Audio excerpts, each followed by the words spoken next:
আসসালামু আলাইকুম প্রিয় দর্শক, অন্য মঞ্চ অনুষ্ঠানে আপনাদের স্বাগত জানাচ্ছি। আজকে 1 তারিখ, আর দুদিন পেরোলে 4 তারিখ, মানে ভোট গণনা। এই দুদিনের মধ্যে যত দিন আসছে তত তৃণমূলের নেতা কর্মীদের বিমর্ষ দেখা যাচ্ছে। তার মধ্যে মুখ্যমন্ত্রী মমতা বন্দ্যোপাধ্যায়ও আছেন। আজকে আমি আপনাদের বলবো যে 2011 সালে যে মুখ্যমন্ত্রী তুমুল জনপ্রিয়তা নিয়ে এসেছিলেন, মাত্র 15 বছরের মধ্যে তার জনপ্রিয়তার এই হাল কেন? এক সময় তিনি রাস্তা দিয়ে হাঁটতেন, পিল পিল করে মানুষ তার সঙ্গে মিছিলে যোগ দিত। শেষ 1 বছরে দেখা গেছে তিনি রাস্তা দিয়ে হাঁটছেন, পেছনে দলীয় কর্মীরাও কমে গিয়েছে, রাস্তার দুধারে লোক নেই। সব ভিডিও আছে, এগুলো কোনোটাই অসত্য নয়। আচ্ছা, যাকে দেখতে এত লোক ঝাঁপিয়ে পড়তো, তার একটু হাতের ছোঁয়া পেতে গেলে এত লোক হাত এগিয়ে দিত, তিনি নৌশা করতে করতে বেরিয়ে যেতেন, তার কেন এই হাল হলো? আসলে গদিতে যখন মানুষ বসে না, তখন সে মনে করে আমি হলাম রাজা বা আমি হলাম সম্রাজ্ঞী, আমি যে গদিতে বসে আছি সেই গদিতে বসে আমি যা খুশি তাই করতে পারি। মানুষ না, আমি বলি না মানুষ বোকা না, দর্শক যেমন আপনারা বোকা নন, মানুষও বোকা নয়। আর পশ্চিমবঙ্গের মানুষ তো আরো বোকা নয়। পশ্চিমবঙ্গের মানুষ অবজার্ভ করে, যেমন কংগ্রেস আমলকে অবজার্ভ করেছে, যুক্তফ্রন্ট আমলের অজয় মুখার্জির ওই স্বল্পকালের শাসন অবজার্ভ করেছে, জ্যোতি বসু 34 বছরের অপশাসন অবজার্ভ করেছে, তারপর 15 বছর মুখ্যমন্ত্রী মমতা বন্দ্যোপাধ্যায়ের অবজার্ভ করেছে, তার কাজকর্মকে। প্রথম 5 বছর কিন্তু মুখ্যমন্ত্রী কিন্তু তার ঠিকঠাক কাজ করে গেছিলেন। এবার দ্বিতীয়বার যখন তিনি এলেন, সেই সময় থেকে তার মধ্যে পরিবর্তন দেখা দিল। যেমন ধরুন, মুসলমান ভোটকে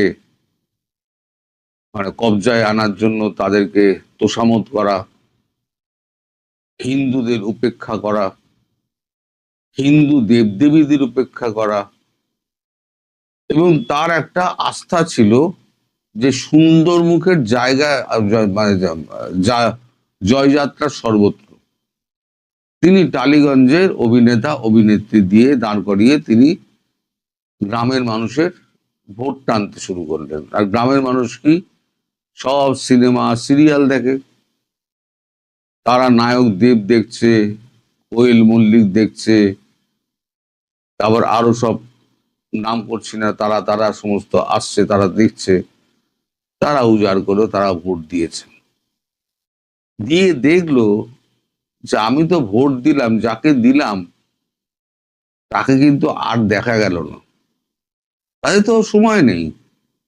তাদেরকে দিদিমণি ধরে এনেছেন, তারা এসে তারা ভোটে দাঁড়িয়েছে, ভোট নিয়েছে, তারা আবার যে যার শুটিং করতে চলে গেছে। রাজনীতি তিনি একাই করেছেন।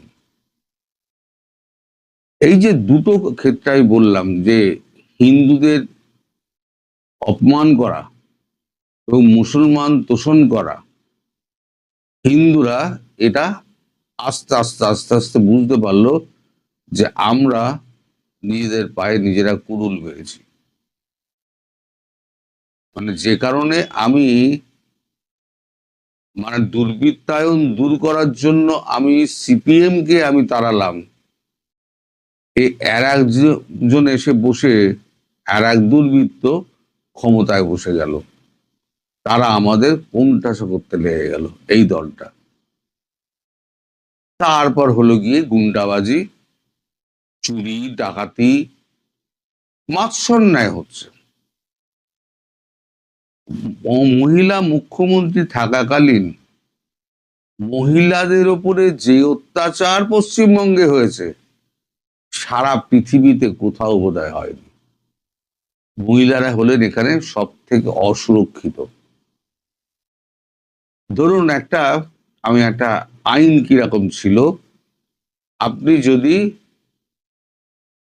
মমিনপুর পার হন, কলকাতা ঢোকার মুখে মমিনপুর যদি পার হন এবং যদি ধর্মতলা অবধি আপনি যান, হিন্দুদের জন্য একরকম আইন, মুসলিমদের জন্য একরকম আইন। আজকে আমি যা বলছি খোলাখুলি সোজা সাপটা বলছি।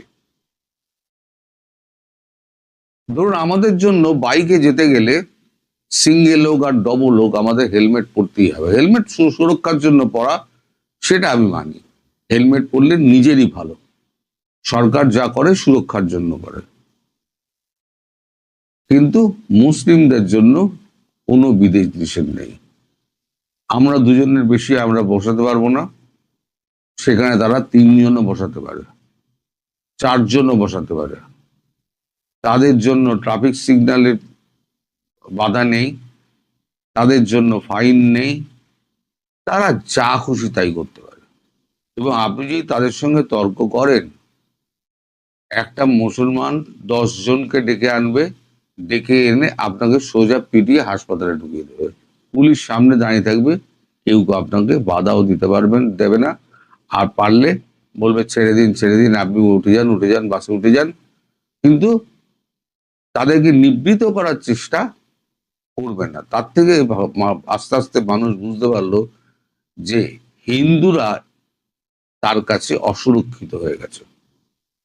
এরপর তৃতীয় ভুলটা উনি করলেন, সেটা হচ্ছে আইপ্যাক বলে একটি সংস্থাকে তার ভাইপো অভিষেক বন্দ্যোপাধ্যায় নিয়ে এলেন। তারা এসে সমস্ত যে কাজটা দিদিমণি করতেন সেই কাজটা তারা শুরু করলো। কোথায় দিদিমণির ছবি ছাপা হবে, কোন টেলিভিশনে গেস্ট হিসেবে কোন লোক গিয়ে উপস্থিত হবে, কারা কি বলবে, তারা ভাষণে কি লিখে দেওয়া হবে সেই ভাষণটুকু পড়বেন, এমনকি মুখ্যমন্ত্রীকে গাইড তারাই করতে আরম্ভ করলো। এই যে দ্বিতীয় দফায় বাংলার মেয়েকেই চাই, এটা কিন্তু তাদের মাথা থেকে বেরিয়েছিল।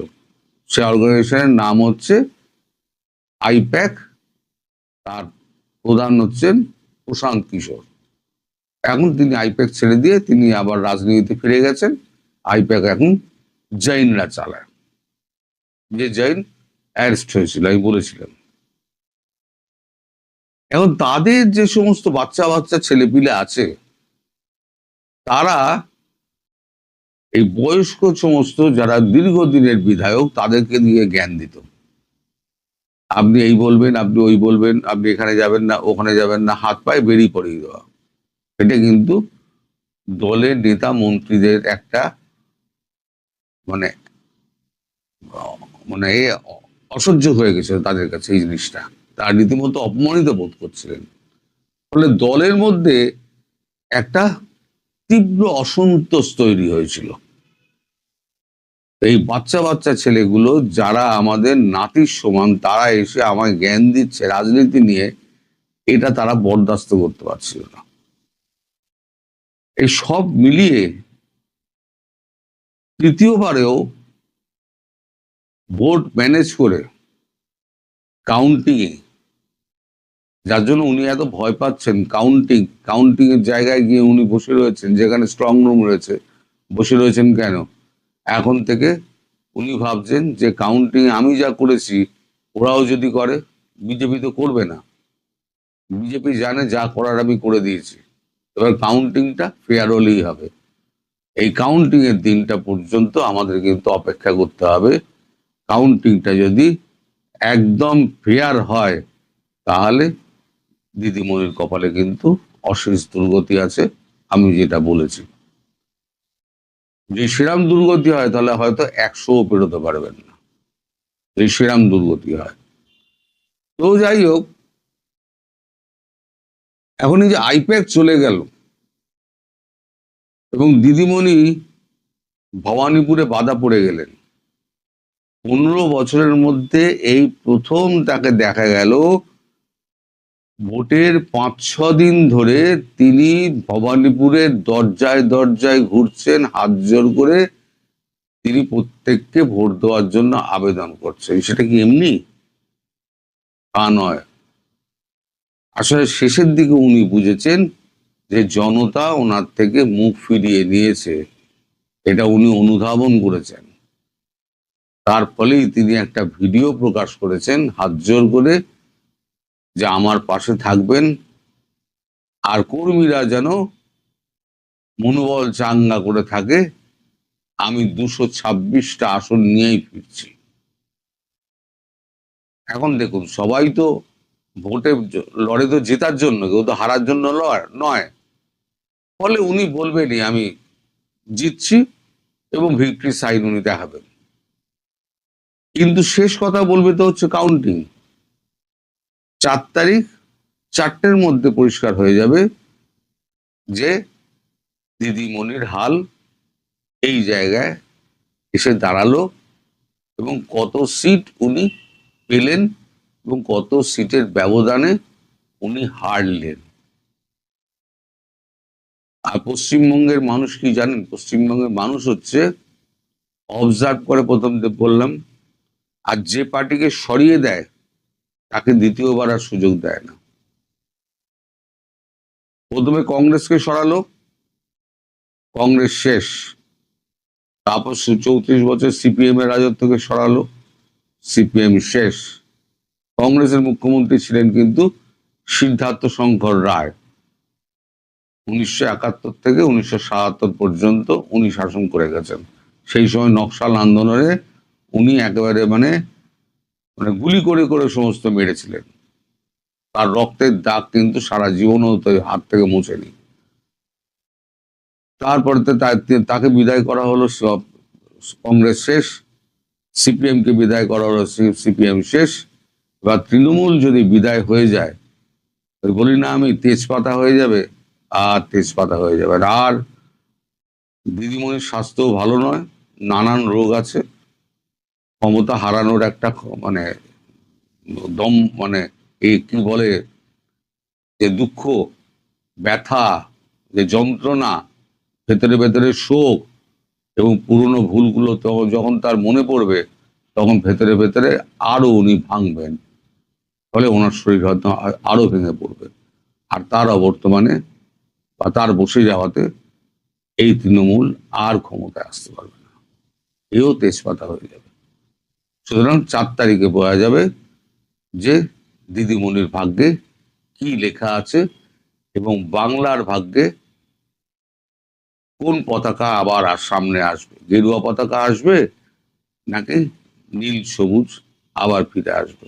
আর একটা কথা জানিয়ে দিই আপনাদের, সেটা হচ্ছে সবুজ আবির কিন্তু এখন আর বিক্রি হচ্ছে না। সবুজ আবির আর বিক্রি হচ্ছে না, এখন গেরুয়া আবির বিক্রি হচ্ছে। আমাদের বাজারে এলাকায় বিভিন্ন জায়গায় ঘুরে দেখুন, সব গেরুয়া আবির বিক্রি হচ্ছে, সবুজ আবির বিক্রি হচ্ছে না। কারণ আবিরওয়ালারাও জানে যে এবারে কি হতে যাচ্ছে। সবাই ভালো থাকবেন। আপনাদের সামনে কথা বলতে চাই, ঢাকা বার নির্বাচন, জনমতের নীরব প্রতিবাদ ও আগামীর রাজনৈতিক সংকেত।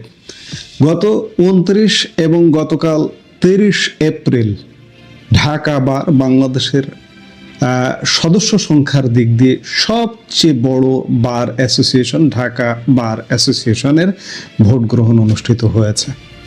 এই ভোট আমাদের চোখে আঙ্গুল দিয়ে দেখিয়ে দিয়েছে যে এই যে বর্তমানে সমঝোতার পেছনের দরজা দিয়ে ক্ষমতায় আসা বিএনপি সরকার কতটা স্বৈরাচারে রূপ লাভ করেছে এবং আওয়ামী লীগের জন্য মাটি কিভাবে প্রস্তুত হচ্ছে এই নির্বাচনে ভোট গ্রহণ।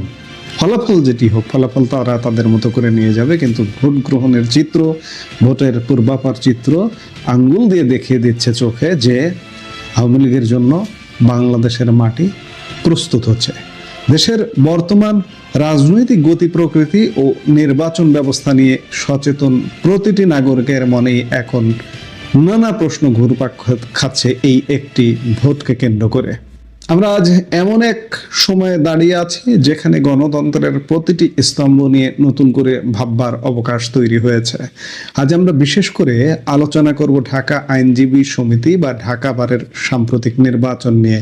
এই নির্বাচনটি কেবল আইনজীবীদের পেশাগত নির্বাচন নয়, বরং এটি দেশের সামগ্রিক রাজনৈতিক বাস্তবতার এক কঠিন ও স্পষ্ট চিত্র আমাদের সামনে তুলে ধরেছে। আজকের আলাপের শুরুতেই একটি বিশেষ তথ্য উল্লেখ করা প্রয়োজন। উল্লেখ্য যে আওয়ামী লীগ সমর্থিত প্রার্থীদের এই নির্বাচনে অংশ নিতে দেওয়া হয়নি। একটি বৃহৎ রাজনৈতিক দলের অনুসারীদের নির্বাচনের বাইরে রাখা বা থাকতে বাধ্য হওয়া গণতন্ত্রের জন্য কেমন বার্তা বহন করে? ঢাকা বারের নির্বাচনের এই চিত্রটি আমাদের সামনে এক বড় রাজনৈতিক বার্তা তুলে ধরেছে। যখন একটি পক্ষ মাঠের বাইরে থাকে, তখন নির্বাচনের প্রতিযোগিতামূলক পরিবেশ এবং স্বচ্ছতা নিয়ে জনমনে নানা প্রশ্নের উদয় হয়। আইনজীবীরা সমাজের দর্পণ হিসেবে পরিচিত। তাদের অঙ্গনে যখন এমন একতরফা বা নিয়ন্ত্রিত পরিবেশ দেখা যায়, তখন তা সাধারণ মানুষের মধ্যে গভীর উদ্বেগের সৃষ্টি করে। আসুন বিষয়টি নিয়ে একটু গভীরভাবে ভাবা যাক। পরিসংখ্যান বলছে ঢাকা বারের নির্বাচনে মোট ভোটার সংখ্যা ছিল 21,731 জন। অনেকে ভুল করতে পারেন, ঢাকা বারের মোট সদস্য সংখ্যা 27,000 প্লাস। তার মধ্যে ভোটার সংখ্যা ছিল 21,731 জন।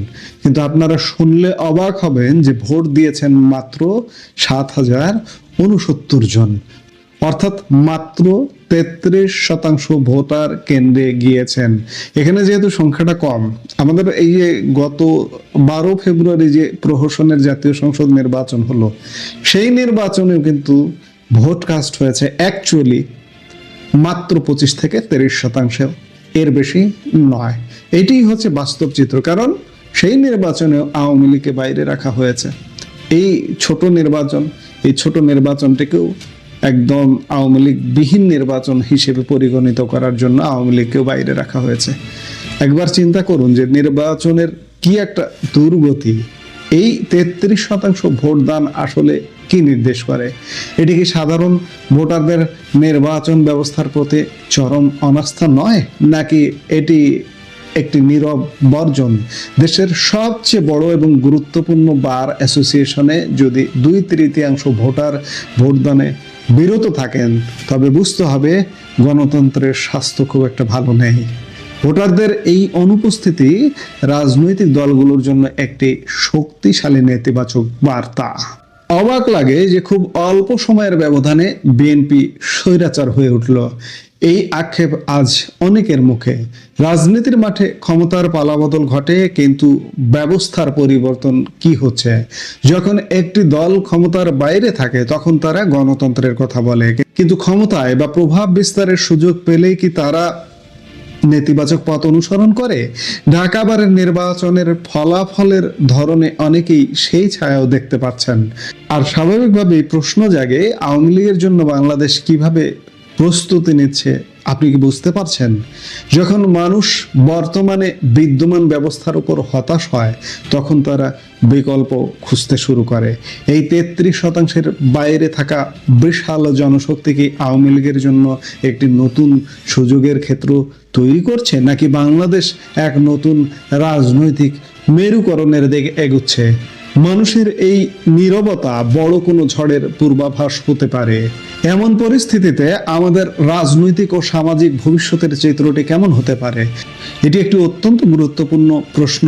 যদি নির্বাচন ব্যবস্থা এইভাবে প্রশ্নবিদ্ধ হতে থাকে এবং মানুষের ভোটাধিকার প্রয়োগের সুযোগ বা আগ্রহ সংকুচিত হতে থাকে, তবে সমাজে চরম অস্থিরতা তৈরি হতে পারে।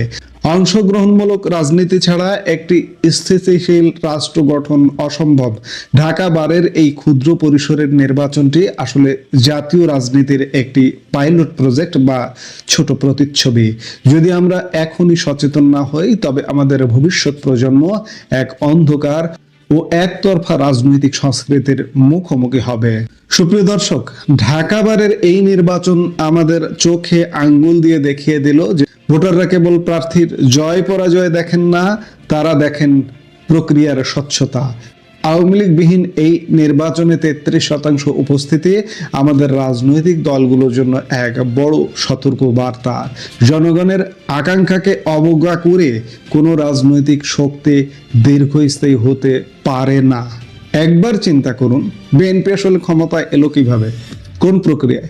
আজকে বিএনপি ক্ষমতায় এসে এটা ভুলে গেছে। এই যে প্রহসনের পাতানো নির্বাচন, আওয়ামী লীগকে পুরো বাইরে রেখে সাইড লাইনে রেখে একা একা 12 ফেব্রুয়ারির নির্বাচনে ভোট করে ক্ষমতার মসনদে বসছে। তারা বুঝতে পারছে না যে ভেতরে কি রক্তক্ষরণ হচ্ছে। ঢাকা বারে 33% ভোট পড়েছে, জাতীয় সংসদ নির্বাচনেও 30%-এর বেশি ভোট পড়েনি। তাহলে তাদের বুঝতে হবে যে তারা কোন প্রক্রিয়ায় কিভাবে ক্ষমতায় এসছে। এই ক্ষমতা এসেও, এই অ্যাবনর্মাল ক্ষমতায় এসেও তারা যে হম্বিতম্বি করছে, তারা যে স্বৈরাচারী ভূমিকায় অবতীর্ণ হয়েছে, এতে করে বাংলাদেশের মানুষ বুঝতে পারছে কাকে ফ্যাসিস্ট বলে আর কাকে স্বৈরাচার বলে। আসল স্বৈরাচারকে ইতিমধ্যে বাংলাদেশের মানুষ বুঝে গেছে মাত্র কয়েক মাস, আড়াই মাসের মধ্যে। এই বোঝা থেকে খুব একটা গণবিস্ফোরণ যে হবে। বিএনপি, আমি বারবার একটা কথা বলি না যে আওয়ামী লীগ 16 বছর শাসন করেছে, বিএনপি কিন্তু 16 মাস তো দূর কি বাদ, কয় মাস হয় সেটি এখন ভাবনার বিষয়। কারণ চারিদিকে যে তাণ্ডব, যে মহোৎসব, যে অন্যায় অপকর্মের মহোৎসব চলছে, বিএনপি আসলে পালানোর রাস্তা খুঁজে পাবে না। এখন পালাবে কোথায় সেটি একটা বিষয়। আমি বারবার এই কথাগুলোও বলি যে আওয়ামী লীগের লোকজন ভারতে চলে গিয়ে বেঁচেছে, কিন্তু বিএনপি কোথায় পালাবে? বিএনপি কি পড়ে পড়ে মার খেয়ে রাস্তায় মরবে এমন পরিস্থিতি কি তৈরি হবে? বিএনপি কিন্তু ওই দিকেই নিয়ে যাচ্ছে। বিএনপি ভাবছে যে জামাত, এনসিপি এদেরকে নিয়ে চলে যাবে। হঠাৎ করে ক্যান্টনমেন্ট যদি একটা নাড়াচাড়া দেয়, বিএনপি কিন্তু পালানোর পথ খুঁজে পাবে না। কাজেই এখনো সময় আছে যে বিএনপিকে বলবো, আপনারা সহনীয় হন। অংশগ্রহণমূলক নির্বাচন হয়নি, 12 ফেব্রুয়ারির নির্বাচনটা অংশগ্রহণমূলক হয়নি, কিন্তু অংশগ্রহণমূলক রাজনীতি বিনির্মাণ করুন। আপনি দেখুন ঢাকা বারের ভোটের অবস্থাটা দেখুন। এখানে বিএনপি, জামাত, এনসিপি সমর্থিত প্যানেল ছিল, আওয়ামী লীগ সমর্থিত প্যানেল নাই। আপনাদের বিএনপি, জামাত, এনসিপি 33% ভোট। তাহলে বুঝুন যে আওয়ামী লীগের জনসমর্থন কত বাড়ছে, কত দিনকে দিন বাড়ছে, নীরব বিপ্লব ঘটছে। আওয়ামী লীগের এই মুহূর্তে দলীয় কার্যক্রম নেই, কোনো নির্দেশনা নেই, কিচ্ছু নেই, এক প্রকার অনুপস্থিত। এই অনুপস্থিতিতে যেভাবে জনবিস্ফোরণ ঘটছে, এটি কিন্তু বিএনপির ভাবা উচিত। তবে বিএনপি ভাববে না, কারণ তারা এখন ক্ষমতায়। ক্ষমতার চশমাটা এই যে আমাদের গ্লাসের যে স্বচ্ছ চশমা, এই স্বচ্ছ চশমা হয় না, তারা টিনের চশমা পরে থাকে। এই টিনের চশমা পরে থাকাটাই তাদের জন্য কাল হবে। তাদের আসলে ভবিষ্যৎ খুব খারাপ আছে। এটাই বলে এই মুহূর্তের ভিডিওটা শেষ করতে চাইছি।